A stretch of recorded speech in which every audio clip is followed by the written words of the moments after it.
I want to show you something. You see this book right here? This is an endocrinology book.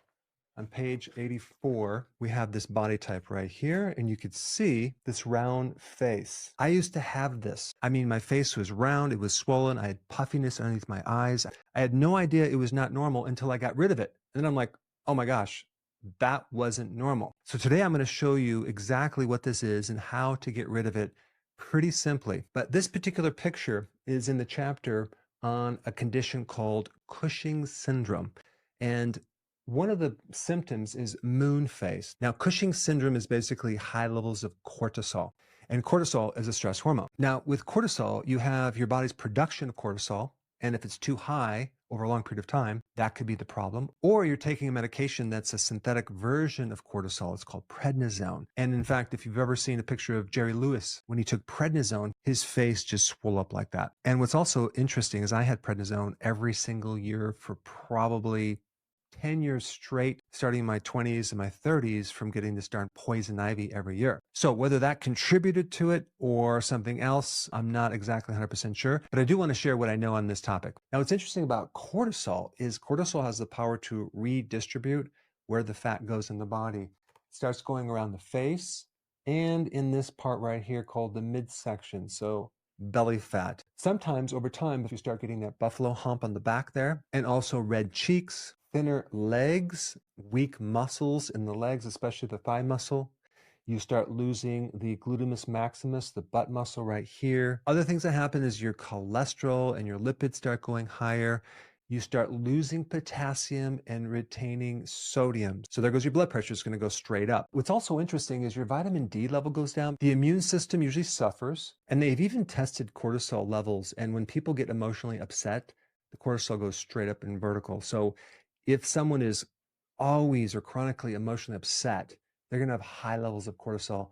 This next part is very interesting because the cortisol itself is not causing the face to look like a moon face, okay? It's indirectly doing it. That hormone starts to break down your own proteins, starting with your thigh muscles and your butt muscle, and it turns that into glucose or sugar, and that's coming from the protein. And so your body is making new sugar, not out of the dietary sugar. I mean, this does not just happen in women, it happens in men too. You can see the adrenal glands are basically flooding the midsection with cortisol, and then that turns into sugar and then fat. So insulin is a fat storing hormone.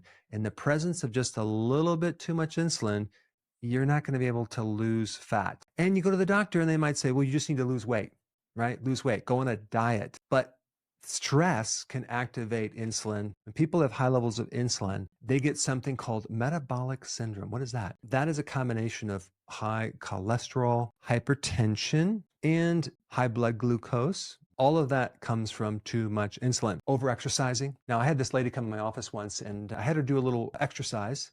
And her pulse rate went up to 150, okay? And then I had her come back the next day. The pulse rate was still at 150. I was like, what the heck? Her recovery was terrible.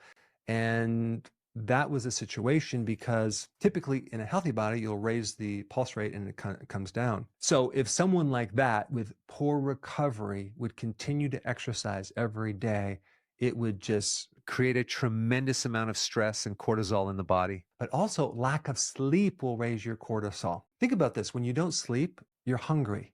Your appetite goes up. But boy, when you get a good night's rest, oh my gosh, you're not hungry as much. Cravings go away. You're doing great. And then you have something like surgery and trauma and being in pain can also increase cortisol. Not to mention alcohol and even certain medications. All right, so those are the triggers, but now what about insulin? What increases insulin? Carbohydrates. This is a really big confusion with carbohydrates because when you do keto, okay, ketogenic diet, this is basically you're getting your body to burn fat. They will tell you to reduce your carbs below 50 grams. There's a lot of confusion on what a carb is. A carb makes up several things. One is fiber. Fiber is a carbohydrate. Sugar is a carbohydrate. But if we take something like this, right? This is a Pop-Tart, okay? And we look at the total carbs, we have 78 carbs. And then we have 42 sugars, okay? So a sugar is a carb. And if we deduct the fiber and the sugar from the carb, it leaves us with 34 additional grams of something.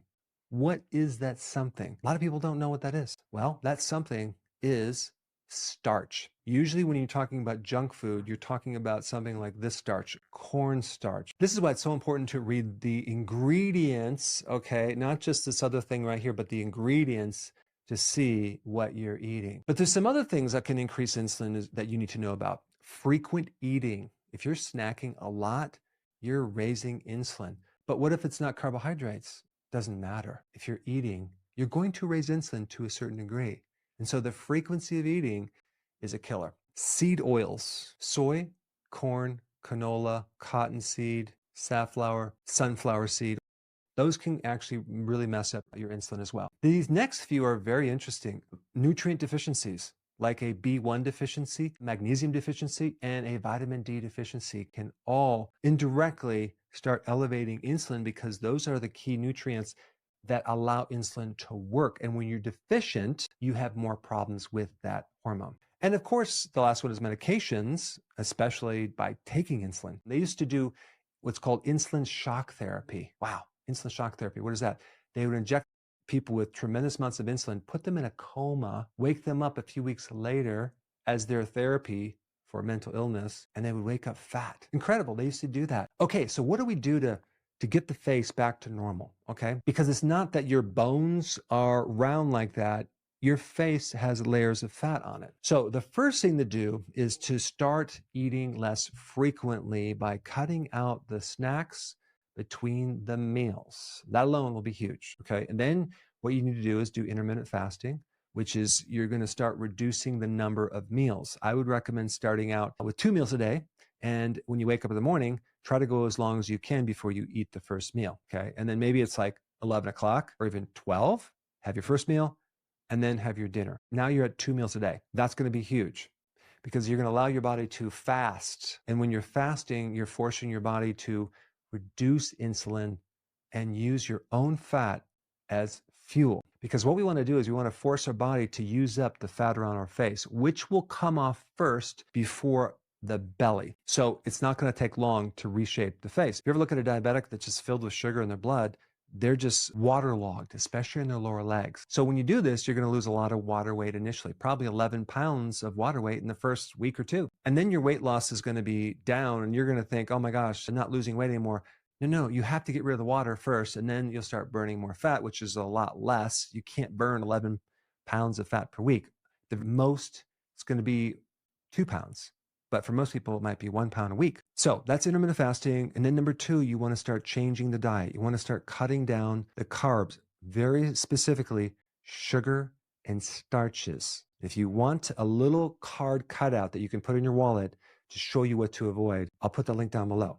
Okay, you just print it out, cut it out, put it in your wallet, and now you can see what you should avoid. Number 3, increase your protein. Your body needs a certain amount of protein to really fix all these issues. Plant source protein powders and all that stuff, it doesn't really work. You need like a high quality meat protein. And the highest quality meat that you could possibly eat is grass-fed. It can be beef, it could be lamb, it could be goat, but grass-fed is what you want to do. Number 4, stress. Okay, long walks every day. Your exercise program should be not too frequent if you're doing higher intensity. I would do also things like physical work because you're taking your mind off something versus walking on a treadmill or reading your cell phone. I really think the cell phone stresses people out more than anything. So you have to take part of the day and just put it to the side, go for your walk without any cell phone, anything, because these cell phones give off EMF waves, electromagnetic fields, and that can raise cortisol. And then the last thing, and this is really important, is try to get some extra sleep. Even if you wake up in the middle of the night, go back to bed and try to sleep in a little bit. That'll be so important. I used to really push it and think I can get away with it. I'd get up at 4. Now I sleep in more, so I'm trying to get like 8 hours of sleep. I should have done that a long time ago. I highly recommend it. I know people have to get a lot of stuff done, but the sleep will allow you to focus and it keeps you a lot healthier. So lastly, click the link down below to get that little card so you can cut it out and keep it in your wallet and it'll make things really easy.